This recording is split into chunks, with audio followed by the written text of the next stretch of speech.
So let's talk about something. Um, so if you follow me, if you follow certain other awareness people, then I'm sure you know who Doug is.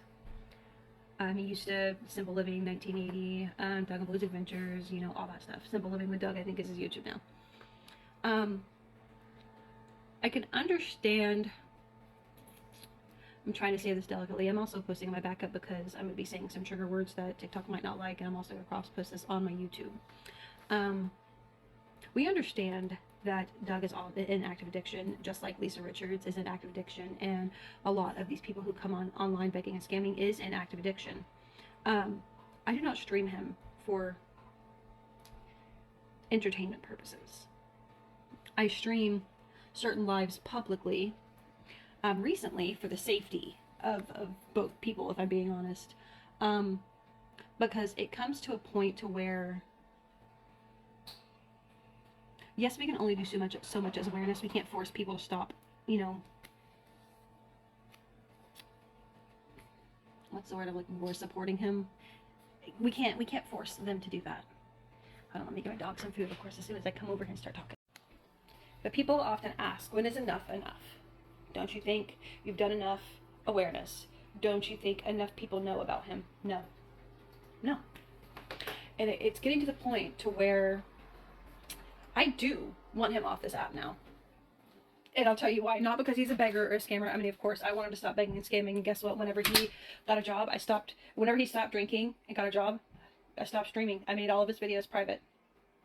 So did a lot of other people. The awareness page that was strictly about him went private, completely private, didn't post any new videos because he was doing what he was supposed to do and not begging, scamming, lying, etc. Well, it come to the point to where not only is he begging, I wouldn't necessarily say he's scamming right now. I mean, maybe a little bit because of the things that have been happening over the past couple days. Him and somebody else are scamming people, putting on a show, my opinion. But he is a predator. I said what I said. So he was at the lake, you know, the little creek or whatever. They were over there, and he's a drunk. He's in addiction. But whenever he sat there with those families around him, he had just said something to like a dad. There were kids around, families around, and he's sitting there in his chair inside the lake. Whatever. But whenever he whips it out several times to urinate while those families are there instead of getting up and going somewhere privately, that's predatory behavior. He has showed himself multiple times on live doing that. He actually got banned from Clapper and Favorited for exposing himself. That's predatory behavior.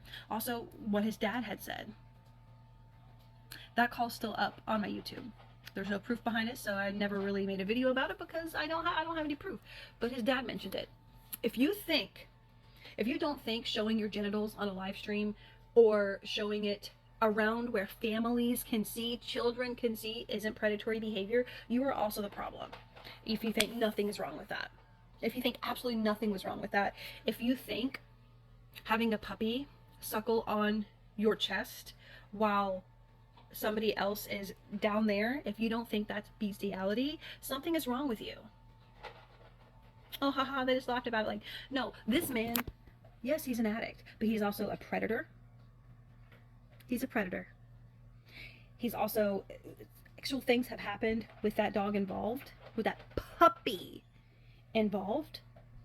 The abuse is already starting to happen. Oh, he nipped at my ear, so I smacked the shit out of him. Okay, he's a puppy. I had to calm down for a second. So, for those wondering, like, when is enough enough? When he's banned off of every single account on TikTok. That's when enough is enough, because that's what happens when you're a predator and you're on social media. We will get every single account taken down, and we are working on getting him IP banned, and I don't care if that makes you mad. I don't care. Yes, he's an addict. I have empathy for him because he's an addict, but I have empathy because I don't want anybody to succumb to their addiction. I don't. But he is, yes, he's an addict, but he's also a predator. He perpetrates DV.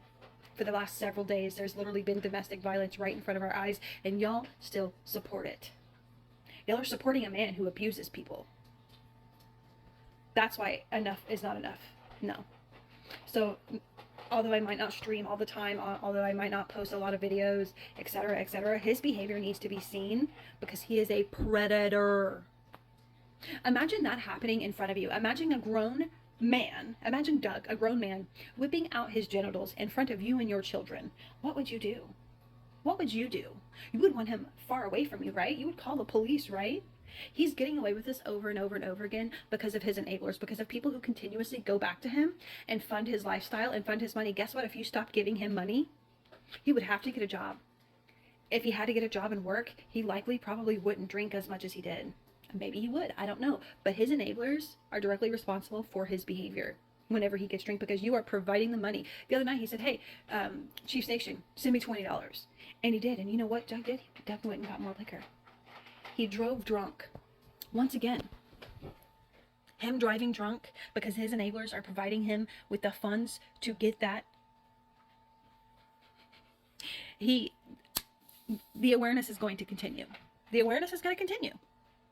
And if that makes you upset, then I'm so sorry. You are more than welcome to reach out to me. But whenever you are dealing with a predator, nope. Enough is not enough until he is IP banned off of this app.